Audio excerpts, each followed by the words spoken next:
The nice thing about meditating is that you're doing it because you want to do it.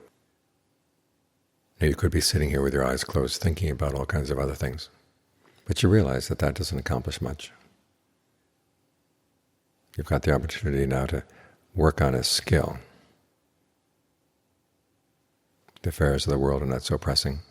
You've got this time, you've got this place. So what do you want to make out of it?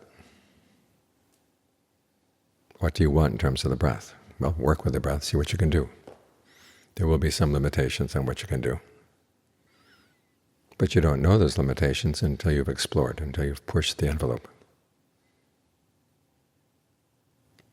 So you've got this whole field inside the body, the energy in the body, the different elements in the body. There's lots to explore. And then, of course, there's the mind. The mind is many times more complex than the body, but it's not beyond our ability to try to figure it out. You hear some people saying that meditation is about not thinking and not trying to figure things out. They criticize you for thinking too much. Well, if you're thinking about the wrong things, thinking about things away from the body, away from the mind right now, you've gone a little bit astray. But you do have to think about what's going on right here. Try to understand how the mind and the body interact, how they relate. And you do that by experimenting. And you find things that you might not have expected, but there are a lot of things you don't expect. But it requires that you clear away a lot of your opinions about things outside, and even your opinions about what's going on in the body right now. We've got the Buddha's teachings as guides for exploration. But we may find that we have to change our understandings of those teachings as we explore. But we're finding things out. We start out with conviction, but we end up with knowledge. Remember that time when the Buddha asked Venerable Sariputta, do you believe or do you take it on faith that the 5 faculties lead to the deathless? And Sariputta said, no, I don't take it on faith, I know. That's where we're headed.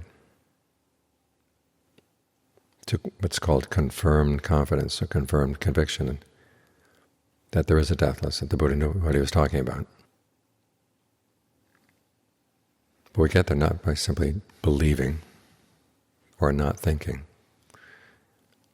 As the Buddha said, you get past your ignorance, you get past your doubts by exploring inside what's skillful and what's not skillful. What, when you do it, will lead to long-term welfare and happiness, and what, when you do it, will lead to long-term harm and suffering. That's something you can explore for yourself. So the field here is wide open. And it's going to exercise all your mental powers. But it's good to get them exercised. Otherwise, the world exercises them. For what purpose? Just to survive, get some material comfort, have some interesting ideas to entertain yourself with. But here you're using your mental powers for something a lot more solid, a lot more lasting. So exercise them as best you can. Remember, you're here because you want to be. And that makes it a lot more interesting.